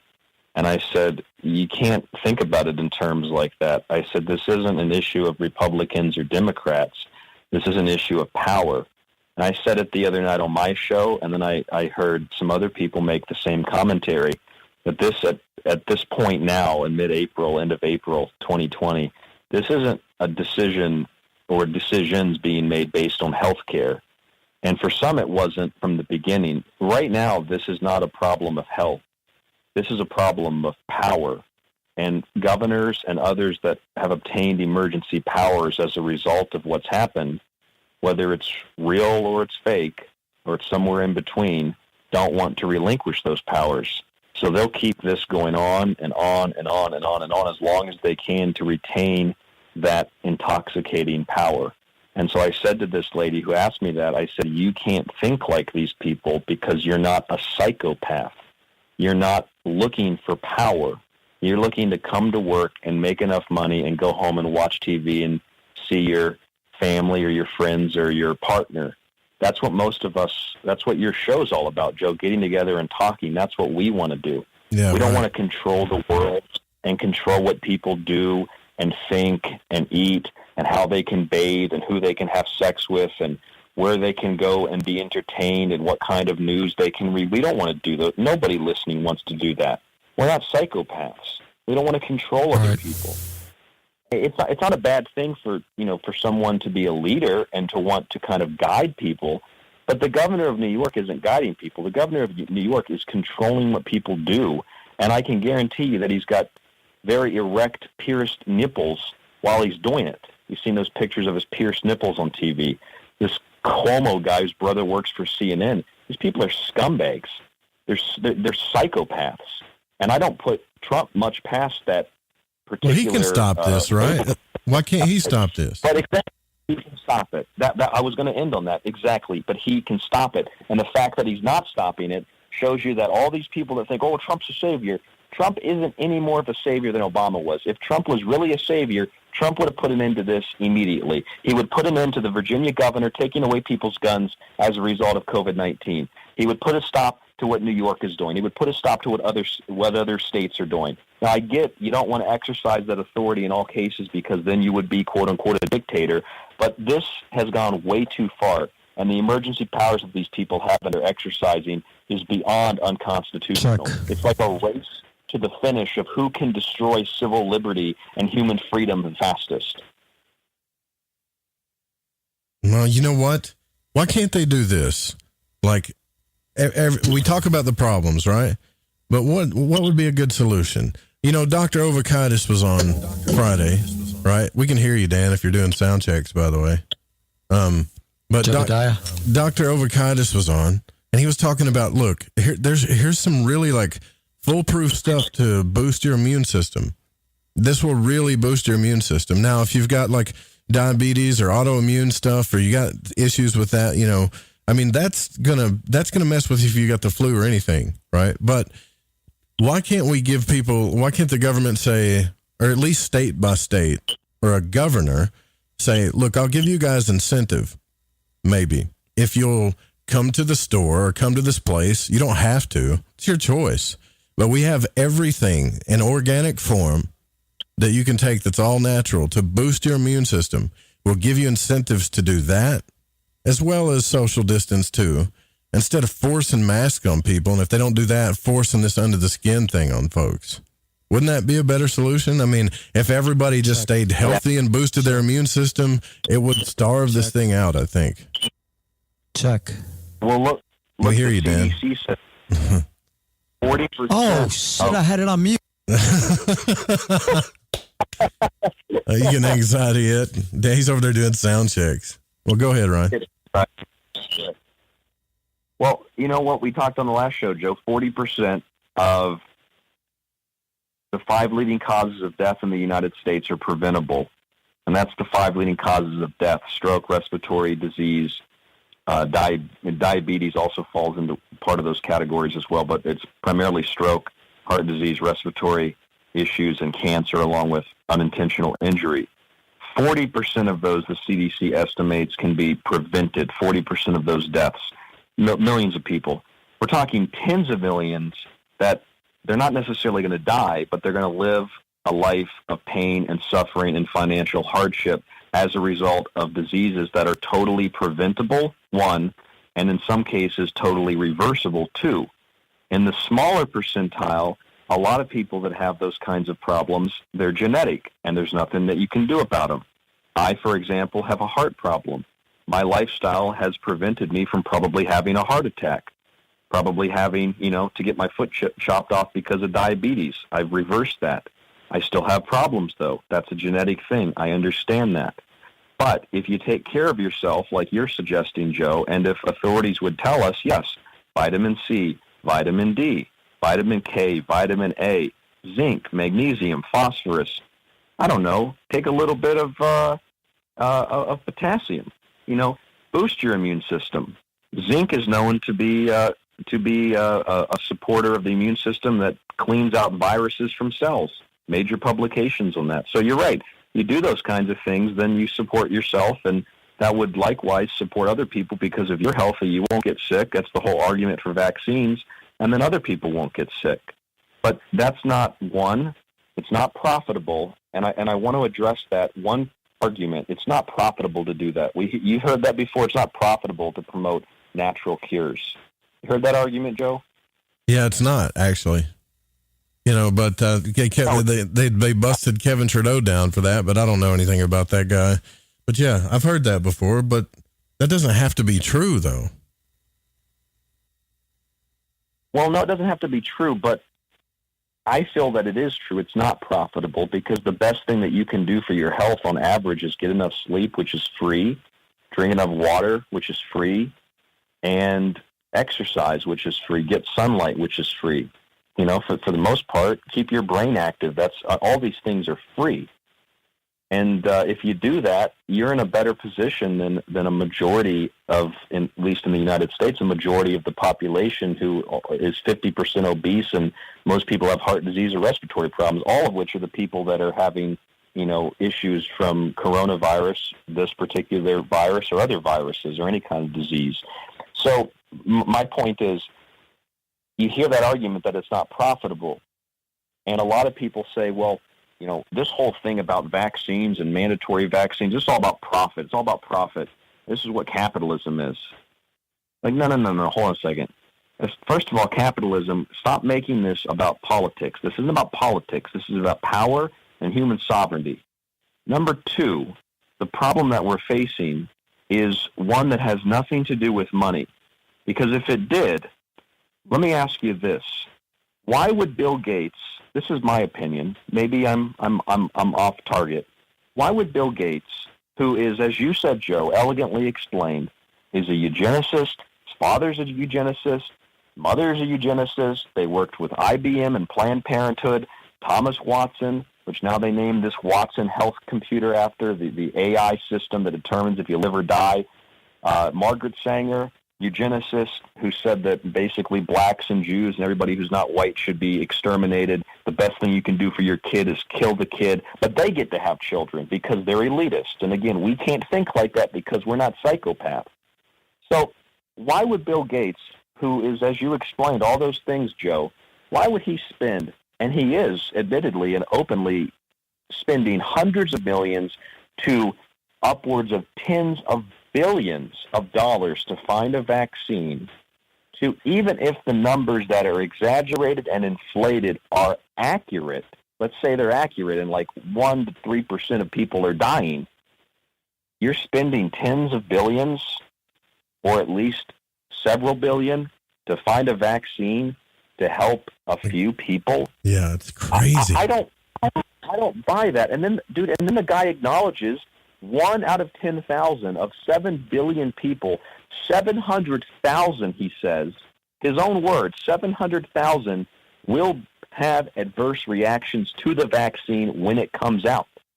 That means that if almost 1 million people, and he's just estimating, are going to die from taking the vaccine or have some other kind of severe complication. Only 100 and something thousand have died of the virus. He's saying up to 10 times that amount are going to die from the vaccine.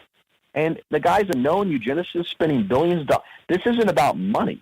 This isn't about capitalism making money. Maybe for some people it is. For Bill Gates and for these other people, Joe and Dan, I think there's a much more malicious motive here. And Bill Gates, with his, his hand gestures and his whiny little voice and his smug smirk and his dark history, he can sit there, talk to Ellen DeGeneres and all these other celebrity Hollywood hacks and act like he's so concerned about health care and people's needs and people's health. But ultimately, why is the guy spending that much money to save a few people when his background is killing people through providing them with health care? Yeah. I don't buy it. There's no doubt about it. That's on record how many people have went down from his vaccines and trials and tests and all this other stuff. I don't know. Go ahead, Dan. It just inflates what I was talking about earlier.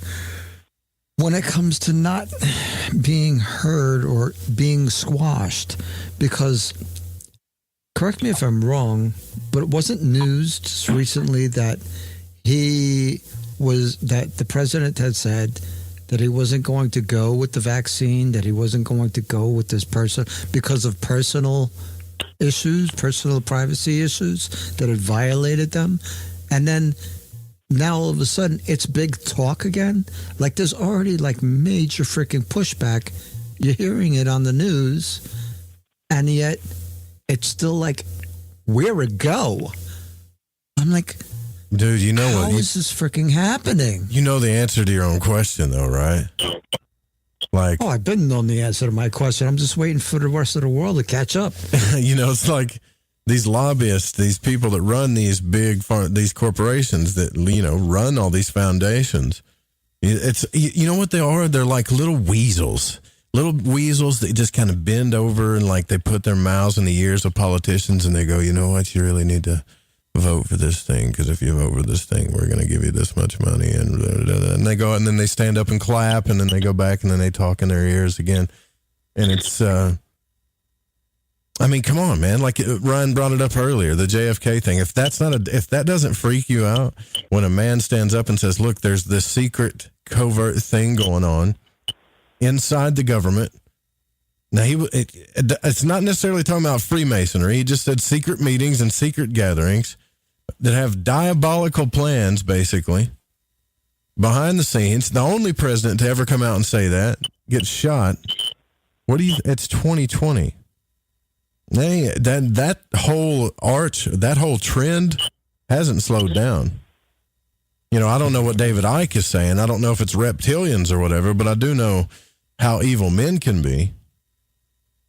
I know that enough. And for all of us to think that, that Bill Gates is a savior, or that these billionaires are just really nice people with big hearts, is stupid. It's a very naive way to think.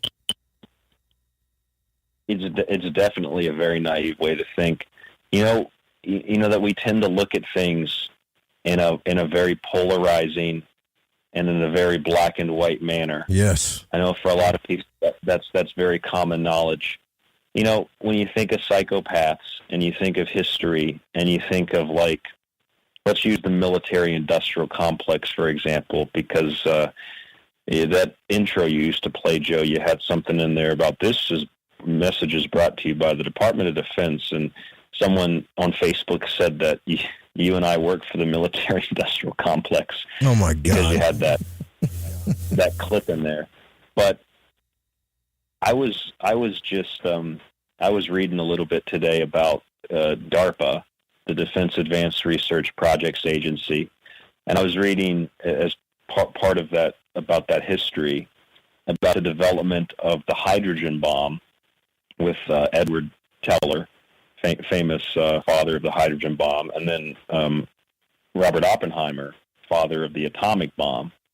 And historically speaking, if you just kind of mash history together, a lot of people would suggest that, the people that built these bombs were totally immoral and they just didn't have any concern for human life, and they're all just as guilty.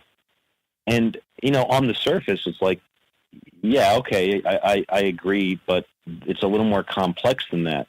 Because after they detonated the atomic bombs, and, Oppenheimer gave his famous speech pertaining, to the Indian text, it was the Bhagavad Gita, and I've become death, the destroyer of worlds, and talked about some other Indian mythology.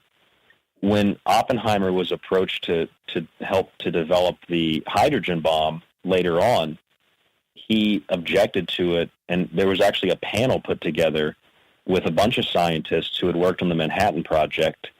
Oppenheimer, was it Fermi, I believe, was another one of the famous scientists, and they got together and they advised the president not to build a hydrogen bomb because it was immoral and it would only be used for murdering millions and millions and millions of people. And yet the government only continued on with it. Eisenhower did not want to proceed with nuclear testing, at least that's what history tells us. But there were powerful interests that did want to continue. And so they ended up setting up an additional laboratory, the Livermore Laboratory, and you had people like Teller who were running things, and there was another guy named Lawrence who was overseeing it. And they were competing with Los Alamos, where Oppenheimer had initially developed most of the elements for the atomic bomb, and they had, other national laboratories. But the point to all this is, I know I'm long-winded, the point is, historically, we would think like all the people involved in the Manhattan Project, all these immoral psychos, but in reality, Oppenheimer was stripped of his clearance, even though this guy was the father of the atomic bomb. He was stripped of his government clearance, and he was called a communist because he had sympathies and he had morality at the end of the day, at least as far as history tells us, and he refused to build the hydrogen bomb. He refused to participate in another endeavor that would lead to the mass murdering of civilians around the world or people in general. But we don't learn Which that again about... furthers my point. And that furthers my point that even if these guys are in a decent light, the agenda is going to go through. Whatever these crazy people have in mind, they're going to push it through, and they don't want any opposition. And so they're going to make sure that there's not any opposition. And as much noise as anybody makes, even if you're a person of power, even if you're a person of importance or whatever, it don't matter. You're gone. You don't think there's like a billionaire hero out there that could just come in? Like a... Listen, from what I heard, listen to this one that I heard. I heard that with all of this crap that was going on over the last couple of years, Bloomberg had spent over $500 million on advertising for his bullshit campaigns, right? So when it comes down to it, you could think that there's only 370 million people in the United States. Every one of us could have gotten $1 million. Who do you think we would have voted for? If each one of us got $1 million from Bloomberg. Instead, what did he do? He lost. Yeah, that's a good point. Yeah, Batman didn't put out that $1 million. Well, that I got to correct you, because if it was 500 million, he would have been able to give 500 Americans $1 million. not $1 million to each American, because that would be like several. I think that would be like several. Really. But either way, I get the point that you're making. I mean, that is a lot of money for someone who's really concerned and who wants to run for president. I mean, do you look at these people? You look at like Bloomberg and look at Joe Biden doesn't even know what state he's in. You really think these people care about you? They're going to mine the moon, man. They're mining the moon. They want to put stuff under your skin. It's not it's not a conspiracy theory. You know, the people are having kids like fact check their parents, you know? Like I get in this argument with my son, like he's arguing with me about this stuff, and I'm telling him, I'm like, man, why are you arguing with me about this? The information's right here, because he's being taught to fact check his parents about this stuff, which is okay. I'm all for that. But he's not being taught to research properly. That's the Marxist ideology, man, right there. You separate the children from the families. You destroy the family unit. You destroy the male figure, the female figure. You turn them against each other. You turn the genders upside down. You strip the family. And that's how you destroy the social cohesion, and you bring everybody into the collective communist commune. Classic Marxism 101. That is really disturbing that you just told me that, Joe. Yeah. They're teaching their kids to fact check their parents, which is okay. But if they're going to teach them that, they need to teach them how to research properly, you know? Yeah, critical thinking. Yeah, that's it. That's it. But, you know, we got to wrap this thing up, actually, because I've got work to do. But what I'm going to do for this week, and Ryan and I have discussed this, for this week, I'm going to, you know, like play probably the Freeman for an hour, and then we're still going to do Ryan's show at the same time. But next week, Ryan's show is going to start coming on earlier, which I think a lot of people are going to be happy about that, actually. So, I hope so. Yeah. I think people will be. So it'll be I'm on 2 hours and Ryan's on 2 hours, and then we'll repeat stuff in the morning. But we'll get there this week. And thank you both, man, for coming on. Like, really, you saved me. It's a pleasure. Yeah, it's always fun, right? It's always fun to just shoot the crap and talk about whatever. But I mean, look, if you want me to talk about rainbows and good times and stuff, I can. But you guys, like, we need to prepare ourselves for what's coming. It's just, you can't bury your head in the sand. Doesn't mean you got to hate life and not have fun and not enjoy your life. It's just the world is. I just don't think it's going to be the same anymore. I just don't. Unfortunately. I don't get that. Why does everything got to be negative when you address reality? It's negative to live in a delusional state of existence. It's not negative to be aware of what's going on, because when you're aware, you're empowered. The only way that you don't see awareness as empowering is if you're lazy. That's the only way to cut it. You're lazy. I don't want to know that because I don't want to take responsibility. No, yeah. Oh, just want to blame everything else on your life. Yeah, it's no fun, right? It's everybody else did this to me. Yeah, well, you know, we're all here in the same boat. Just try to love each other and, like, do what you can for each other and fight where you can fight, and then that's it, man. And we'll get out of here. Once again, The Secret Teachings with Ryan Gable, that's coming up in an hour. And then the Reverend Dan Lopez, thank you for coming on, brother. I really appreciate it. Please don't copy this show. Yeah, don't copy this show without written permission. Especially use some of my bitches on YouTube, right? Don't do it. All right, and then thanks for Chronoke, Steezy, Stevie, everybody at the Fringe FM, Barbara, everybody there, Amanda, Jeremy Scott, Eric, Dennis, all you guys in the Fringe FM chat. Sign up to the Patreon so you can get exclusive content. Patreon.com/LTV Radio. We're getting out of here. You guys have a good night. Good night.